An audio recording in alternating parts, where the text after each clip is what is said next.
Compound. अगर आप 2 chapter बहुत अच्छे से पढ़ते हैं तो लगभग इनऑर्गेनिक केमिस्ट्री आपकी बहुत अच्छी हो जाएगी। एक तो केमिकल बॉन्डिंग और एक कोऑर्डिनेशन कंपाउंड। चलिए क्वेश्चन कुछ इस तरीके का है। इसका जो भी कॉन्सेप्ट है ना इस क्वेश्चन का, वो सारे कॉन्सेप्ट मैं बता चुका हूं पिछले आने वाली वीडियो में, तो आप उनको जाके देख सकते हैं। ठीक है, तो पहला इसने बोला है कि choose the correct statements among the following. ठीक है, और पहला स्टेटमेंट देखिए, मैं आपको एक कमाल की बात बता दूं, आप जैसे ही इससे पहले वाली वीडियो देखोगे 2021 की, उसमें भी यही था।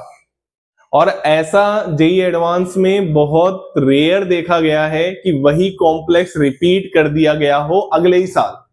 मतलब मैंने ये देखा है कि वो तो किसी साल में रिपीट नहीं करता, बट उन्होंने अगले साल ही FeCl4- 2021 में भी दे दिया और यहाँ पे भी दे दिया।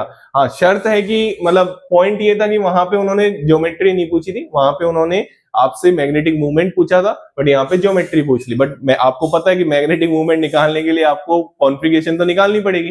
चलिए, तो सबसे पहले ऑप्शन की बात करते हैं। तो कोऑर्डिनेशन नंबर 4 में अगर मैं बात बताऊं आपको, तो कोऑर्डिनेशन नंबर 4 में क्या होता है बेटा, 2 पॉसिबिलिटी होती है। एक तो sp3 पॉसिबिलिटी होती है और एक क्या होती है dsp2।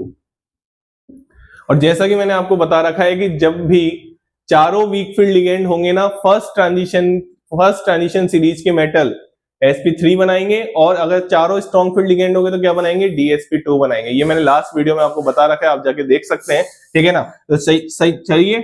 तो ये देखो आराम से sp3 टेट्राइडल हो जाएगा और dsp2 क्या हो जाएगा, स्क्वायर प्लेनर हो जाएगा। आराम से देखो, स्क्वायर प्लेनर।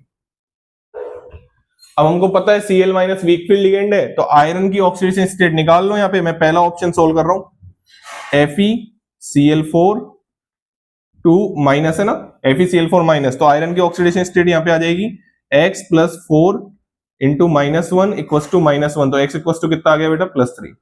आप सभी को पता है आयरन का क्या होता है, अरे कॉन्फ़िगरेशन, अब तो Ar3d6 4s2 याद नहीं है तो भैया मैं तो बोलूंगा पूरी पीरियोडिक टेबल का आपको पता होना चाहिए। ठीक है, Ar3d6 और 4s2 हो गया। तो यहाँ पे Fe+3 का देखोगे, Fe+3 का देखोगे तो क्या आ जाएगा, Ar, और क्या आ जाएगा, 2 इलेक्ट्रॉन। सबसे पहले इलेक्ट्रॉन कहां से निकलते हैं, S में से, फिर किस में से निकलते हैं, D में से। तो यहाँ पे आ जाएगा क्या, 3d5। बात समझ में आ गई। अब 3d5 को आप भरेंगे, ठीक है ना, आप ऑब्वियसली CFT के अकॉर्डिंग बात करें चाहे VBT के अकॉर्डिंग बात करें, जब 3d5 को आप भरेंगे तो कैसे भरेंगे, यहाँ पे E में 2 और T2 में 3।